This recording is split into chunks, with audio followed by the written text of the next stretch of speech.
Hey guys, welcome back to the channel. Let's talk about Epoch of Pain Path 1, starting off with Hulkling, Absman, Infamous Ironman, then the bulky Onslaught, followed by the pesky Jessica Jones, and then the annoying Jabari Panther.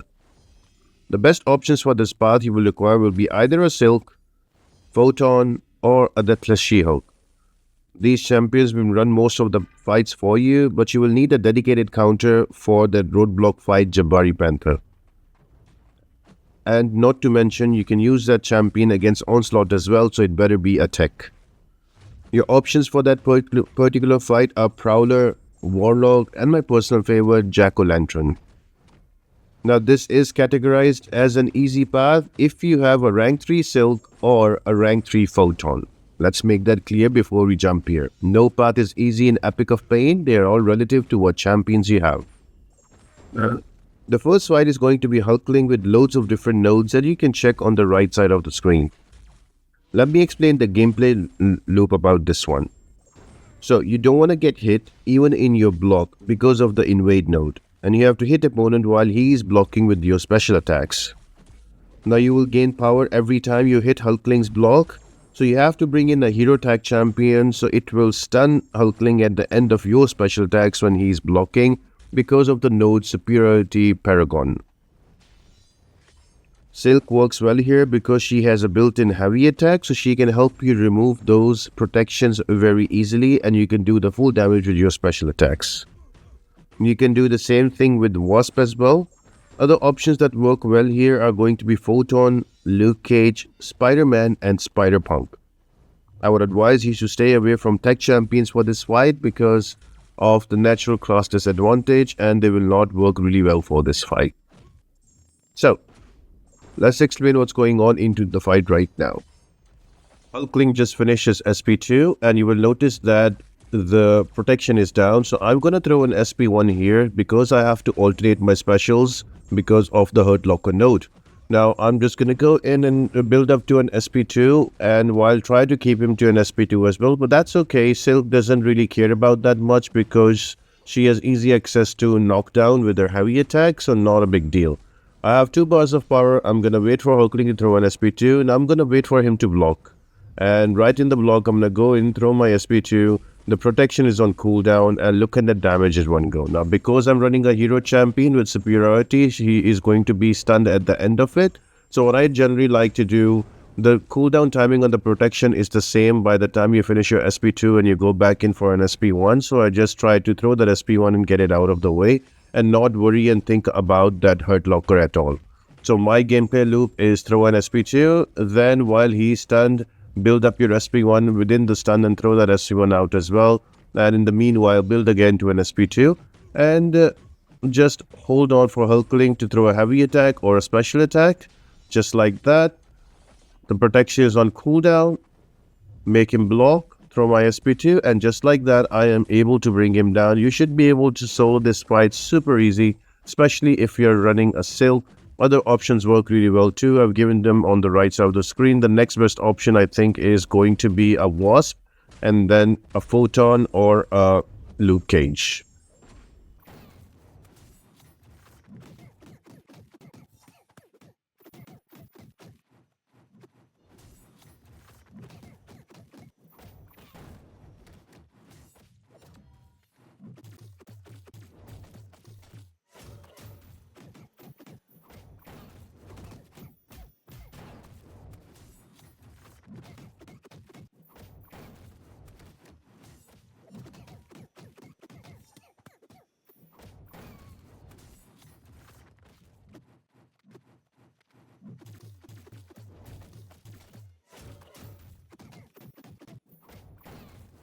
Next up is going to be an Absman. I will show you a good chunk of the fight where I was able to bring him down from 73% to his death.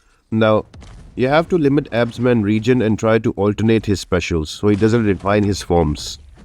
Or you should be able to dance around and not get hit in the block if you're going to keep him to an SP1 only. Now, in my opinion, the best option for this fight is going to be Photon, followed closely by Luke Cage and Silk. Now Absman is going to be dot immune, and the fight and flight will give either one of you unstoppable depending depending on the distance between you at cooldown. And don't worry about the region, you will have enough debuffs to trigger Despair Mastery and heal block Absban. But the most important node is going to be Adaptive Override. Now that node will determine your damage type. If you see a bolt of lightning, that means your attack type is energy now, and you can switch back and forth with physical every time you knock down Absban with a heavy attack. So, I like to use Photon for this fight and keep my attacks to energy, while keeping Absban in Uru form, dealing more damage to him with energy attacks. And don't forget, the degen, if you don't land an attack in 6 seconds, you will get a degen on you. And in the heat of the battle, it's very easy to forget the global hurt locker and can really bust you up. So, as we looked at this fight, the way you've worked through this is you've brought in a Photon, you keep your energy type to your attack type to energy, and you let Absban throw SP once.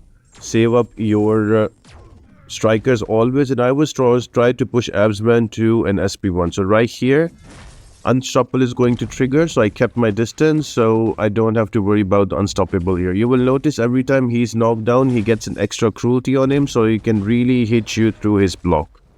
So I just knocked him down. My damage is kind of physical right now, but he does not have any form, so I was able to parry him. So I knocked him down again, switched back my attack to energy types, and now I am back in business again.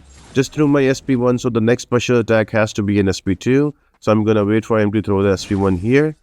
And that is my cue to go in. Look at that, 13,000, 18,000 hits. And with the help of the striker, I push him to an SP1 again. I'm not pushing him to an SP2 because I want him to stay on the SP1.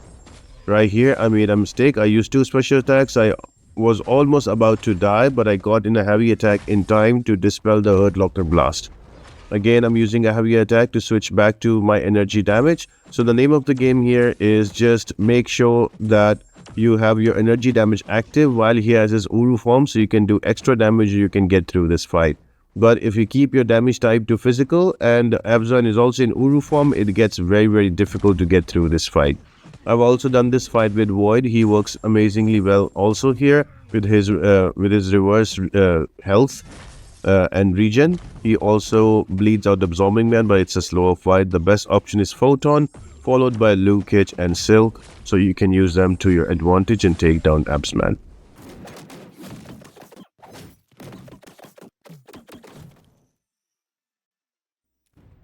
The next fight is going to be Infamous Ironman, and as we are focusing on Silk for this guide, I'm going to use a Silk here, but I think the best counter for him is going to be a Luke Cage with a striker, because he gives you easy access to knock him down with his stuns and also the striker. Now you might ask, why do you need that? It's because every time Infamous Ironman is going to use a special attack like that, you're going to notice a grey icon with run and gun counter. So we have to use a heavy attack and knock Infamous Ironman down within the cooldown, otherwise we take a lot of damage. Now this fight becomes challenging when Infamous Ironman gets his Aura of Iron activated and then stops him from getting knocked down by special attacks or even heavy attacks. So the difficulty lies in that you need something to counter that Unstoppable. And you get that in the form of grit buff whenever you punish the specials from Infamous Ironman. So here's an SP1, and I go back in, and you notice that a pink color buff icon, that grit is refreshed. Even though Aura of Iron is activated, I am able to knock down Infamous Ironman. And that is the whole game loop here. All you need to do is to make sure that you avoid the Infamous Ironman specials, then you go back in and knock him down before the cooldown of the run and gun counter, so you can avoid the damage. Now I am using a Silk here. The grid doesn't really matter because Silk has a built-in slow as well, so she's gonna knock down Infamous Ironman anyway, even if you are going to miss punishing a special. But if you're using somebody like another champion, if you're using a Photon, if you're using a Luke Cage, it's very important to get the timing down of evading the special attacks on Infamous Ironman. Another thing what I like to do is I always like to push Infamous Ironman to an SP2. It's easier to evade, the timing and the tempo is easier, and I can very simply go back in and punish a special and get that grit buff. So yeah, another thing is that you have to knock down Infamous Ironman. What happens if you can't go in right after the special attack, or if you have a grit debuff on you but he is not being cooperative? You just block. You let him throw a heavy attack and you throw your heavy right after, and that helps you knock him down. That's an easy knockdown. So heavy after his heavy. Make sure that you do not have any buffs. There is also a node here that stops you from using champions that have buffs because he takes 0 damage. So you have to take do not bring in your tech champions. Your skill champions are the best way to go. And when he throws a special attack, just go ahead and punish like this. You get a grit and knock him down so you can get rid of that run and gun counter. I think Wasp should also work really well. Any champion that has a built-in heavy should work too. So that is the gameplay loop. You go in, knock down, and don't forget to alternate your specials because of the node hurt locker that is going to be the global. Throwing your special attacks, I would advise throw less of the special attacks because when you throw a special attack, you do not knock Infamous Man, Iron Man down with a heavy, and a knocking down with a special attack does not count towards a knockdown to run and gun counter. So be wary about that, and good luck with this fight.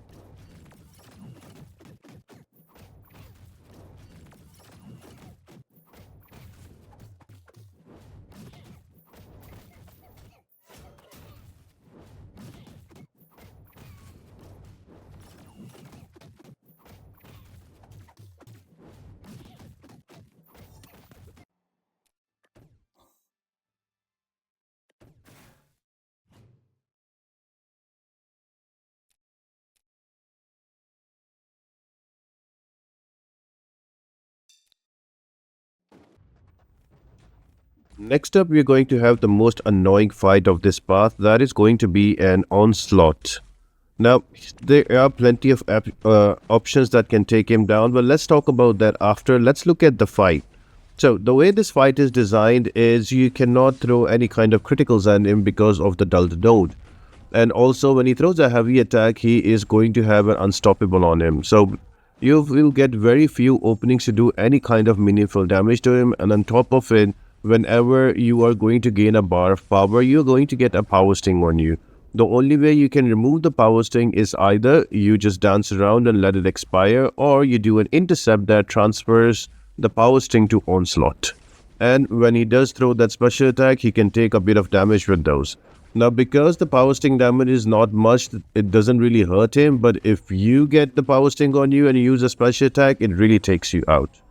Apart from that, the usual shenanigans are there from Onslaught himself, his mechanics, his special ones and special twos, and also the crushed debuff that he can apply on you. So there's a lot to take care about on this fight. And if that was enough, there's also Hurt Locker that is going to be the global node where you have to alternate your specials to not get the Hurt Locker blast and lose half of your HP. So there's a lot that can go wrong in this fight, and it is one of the difficult fights. So you have to like really prepare. Make sure that you boost really well so you can do a lot more damage. Now, when we talk about the options, the best options are going to be Silk because of that extra safety on evading. Then another great option here can be your Luke Cage. You can also use one of the tech champions that is going to be your Ironheart. I had an Ironheart on rank 3, but I did not bring her because I want to showcase Silk here because Silk just runs through the path.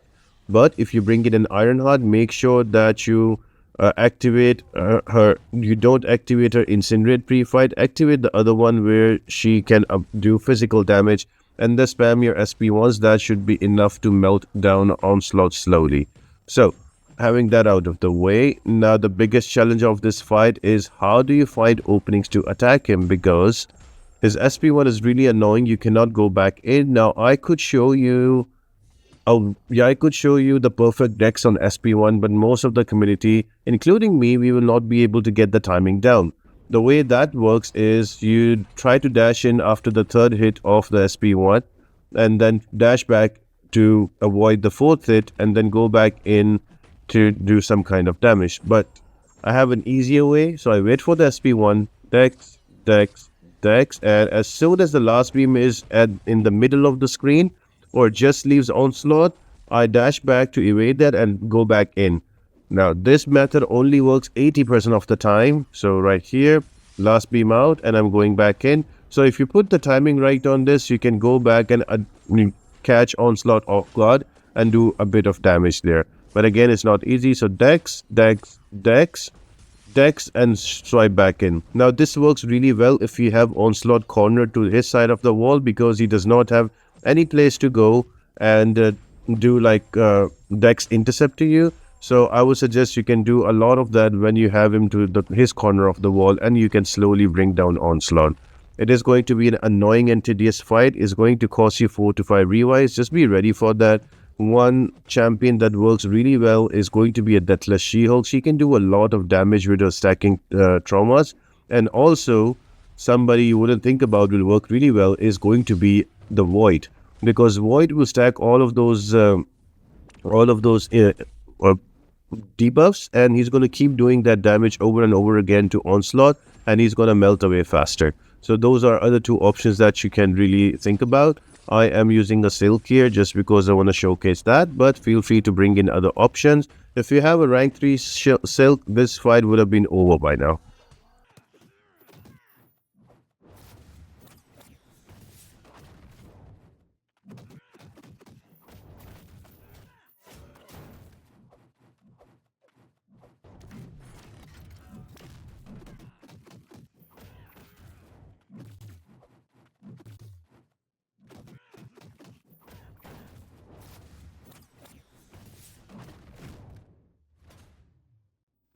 Alrighty guys, now we are finally done with Onslaught. We are going to move to fight number 5, that is going to be a Jessica Jones. Now this fight is very similar to Infamous Ironman, that you need to use your heavy attacks for knockdowns, and you will need the grit passive to kind of counter the unstoppable from Jessica Jones, and you have to punish the special. So that much is the same. The difference here is going to be the protections. That is going to be the icons that you see: medium, heavy, and special attack, MHS, underneath Jessica Jones' health bar. And also there is crit me with your best shot. So Jessica Jones will only take damage with criticals that you can get by interrupting, that is intercepting Jessica Jones, and that will give you critical interruption, kind of a buff of doing more criticals. So that's going to help you. Now the difficult part here is to make sure that, just like in Famous Ironman, that you push Jessica Jones to an SP2, which is much easier to evade and punish. So just like here, she's going to throw that special attack, and I can go back in and get that grid passive on me. So that is the easy part. Also remember to alternate your specials. Keep an eye underneath your health bar and look at the red icon with the number on it. If it says 2, it means you've just used a special attack 2. Now, because of a bad timing on the SP1, I got hit, and you notice that my health bar just blasted away. That is because I had a lot of cruelty built because of Combo Party node. Now, whenever I'm gonna hit, all of those are going to detonate and do like a burst damage, and that time around I had 11 cruelties on me, so I wasn't able to withstand that burst and I died. But I am back with Void, and notice that I'm just blocking. I'm not letting her throw an SP1. I want to push her to an SP2 because it's much easier for me. So this will give you a change of pace from Silk and show you another option to bring down Jessica Jones. So I'm just waiting for her to throw her special attack right here. And there's an SP2. I can go back in and punish it with a grit. Now I either have to throw a SP1 or use a heavy attack. So I'm again using my block. At the end of it, she's going to throw an SP2 again. I'm going to go back in. The grit will help me. Now that those protections are building up, but I just threw my special attack, the protection is out again. So that is a difficult part. Now she is unblockable, so I have to play around it. So once you have the first loop down on how to deal with the special attacks and how to get the grit up and play against the Dawn of War protection, you also have to take care about her going unblockable because of her own abilities. And finally, the SP1 evade, you need to learn that. You need to dash in when she has the bin behind your back and dash back as soon as she throws it. That's going to help you and get you out for some tight spots. My mistake here is I'm not using the heavy attack, and there are a lot of those protections that are piling up, and I'm only doing 30 damage per second, and that eventually is going to be my downfall, and I'm going to die here. So that is all about Jessica Jones. Let's move on to the next fight. Now the last fight is going to be against a Jabari Panther. Now she is going to be super annoying, and make sure that you bring in a tech counter specifically for her, because she is going to be a roadblock if you bring in only size champions. The nodes here are going to be always forward, diversion, vital strikes, scrub clean, staggering beauty, and special work lockdown with second wind. Now to put it simply, if you are running resonate mastery, remove it. You are not going to apply any kind of debuffs on Jabari Panther, because she is going to cleanse them, then she is going to activate second wind, and you are going to take a lot of return damage. Now I am using Jack-o'-lantern here, and I'm trying to push Jabari Panther always to an SP2, and I am alternating my SP1 and SP2 to do some damage and also avoid getting blasted by the Hurt Locker. You will notice that every time Jabari Panther is hitting you in the block, she is gaining some health back. That is okay. That is from vital strikes. Don't worry about that. You will be able to do more damage in the end. Now the first things first is do not parry her. If you want to find some opening, wait for her to get faltered. And if she's not in the hunt, you can wait for her to miss and you can go back in. But as soon as her hunt is active, that is a purple icon right now, remember she is not going to miss, so you have to dance around during that. Now, as soon as she gets falter, I know that she's not going to miss, so I'm just dancing around. I was saving my striker. I used that into a heavy attack with an SP2 for that damage. Now, this fight can be really difficult if you don't bring in the right champion, so please keep a tech counter for this fight. Now, the hunt is not active. She is going to miss through the falter, and that is my opening. So just like that, those are going to be your opening. So right here, I was able to get an intercept. I'm going to throw my SP1 here, and the falter is going to be activated soon. I'm just going to stay back, let the falter active. The hunter is not there, and notice that she missed, and I got my opening to go in. Just here, just holding block, forcing him not to throw a special attack 1. And then when she gives me an opening with a heavy attack, I go push her to an SP2. And that is the loop of the game. So right here, again, I'm waiting for her to throw an SP2. Here we go. And SP2 followed by a striker. Then again, I'm going to use my light attack ending combo so I can refresh the cleanse. Throw that SP2. And here you are. Jabari Panther is almost down. Jack-o'-lantern is just amazing. We can also work against Onslaught and some other champions. So if you guys enjoyed the video, I tried to keep it very short so it doesn't go too much, but ask me all the questions in the comments and I'll help you out. See you on the next part. Bye.